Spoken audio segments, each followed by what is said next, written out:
Well, I have in the studios with me Professor Sherif Ghali Ibrahim. He's the head of Department Political Science and International Relations, University of Abuja, to consider the options open to the presidential candidates. Very warm welcome to Newsnight. Thank you for having me. Should we be looking at religion, ethnicity, or leadership qualities in who becomes a vice presidential candidates to any of the political parties' presidential candidates? Well, the founding fathers of Nigeria, ab initio, had laid a foundation.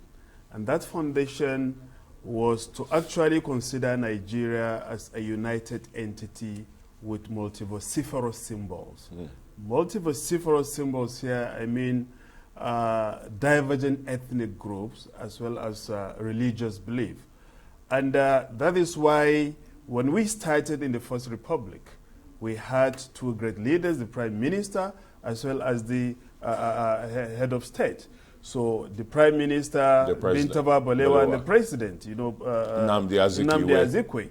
So, but after this particular time, with the disruption of democracy, the military coup that was staged on the 15th of January 1966, when it came, Agui Ronsi came with his vice president or chief of staff, who was Babafemi, Ogundipe. So two of them were Christians. So also when Gowon came, because that was a critical moment in Nigeria's history. So Gowon being a Christian, but from the north, so also Joseph Edet, a Christian. So in this particular journey, one man started actually correcting this particular error, resulted from the disruption of democracy, of 1966. Of the First Republic. Yeah, the First Republic. I just wanted to ask you, without really interrupting you, what disadvantage, did all that, ever create? President Buhari today was a beneficiary of a military coup when he became head of state. His number two was late General Diagmo, yes, a Muslim. Of course.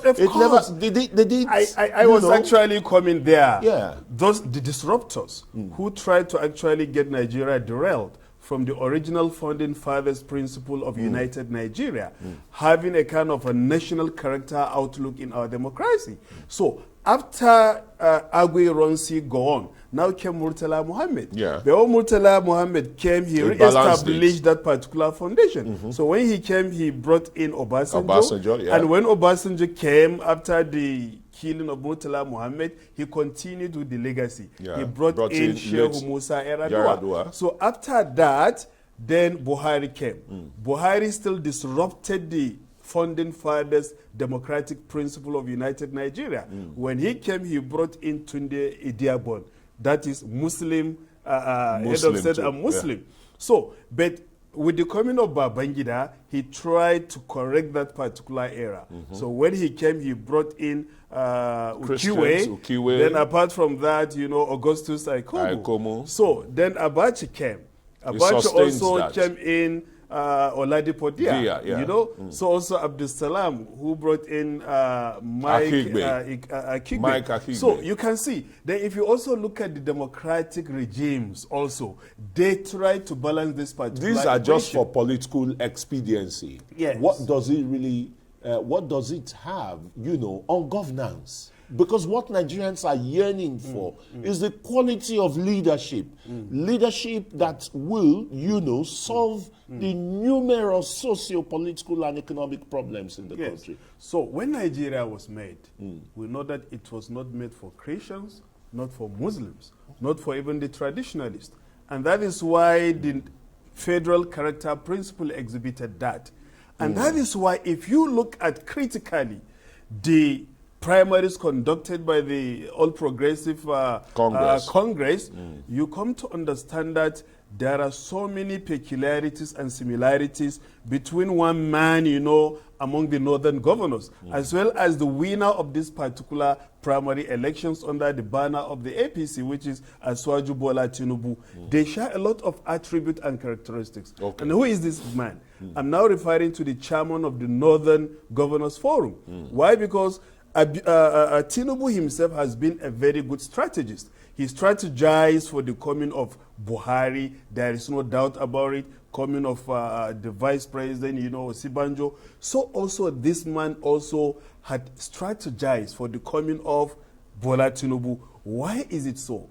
Because Lalong, the governor of Plateau State, he galvanized and pioneered these particular moves, which the Northern Governors Forum came to agree. They came into terms that, look, let us exercise patience and allow justice and equity to actually prevail. Let us now look at the other side, of this particular country, so that we remain united. Yes. Then why are they sharing so many attributes together? If you critically look at all the governors who made this particular decision to shift power to the south, this man is their chairman of the Northern Governors Forum. And he made this particular pioneer move in order for this particular decision to be realized. So this part, you should understand that he has been a governor twice. And before even this, in 2016, when he was assigned to be the chairman of the Ondo State governorship campaign, he delivered. The APC won the elections. Then apart from this, look at the way Governor Lalong, being a Christian, if he should be considered, because that is the legacy, that is the tradition. I was just going to quickly ask you, lastly, what are the options really open for Tinubu here? Yeah, the options is to maintain this particular national integrity, national unity, national justice and cooperation. Why? Because I do not see a Muslim ticket being good, for a united Nigeria. Why? Because the fear is, I have a fear of what actually transpired in the former or defunct Yugoslavia. Why? Because Yugoslavia was one, federated state. But there was a kind of a fear of domination. The ethnic minorities, the Albanians, the Muslims, the Croats, and the rest of them became so wary of the over-dominance of the Serbs, and the Serbs wanted to have a united Yugoslavia, but now they dominated the military, they dominated the government. Now that gravitated the ethnic nationalities to actually start declaring independence. Well, and now Yugoslavia split it into actually six nations. Countries. Yeah, after the demise of that is the fear. Tito, there's not been any Yugoslavia. Yes, so for us to have a kind of a national cohesion, is for us to look at the man who fit this particular position. All right. And you think, and you've said is a Christian, and maybe the Plateau State governor. The Plateau State governor, I believe, stands a better chance. Why? Because he shares so many peculiarities with Tinubu himself,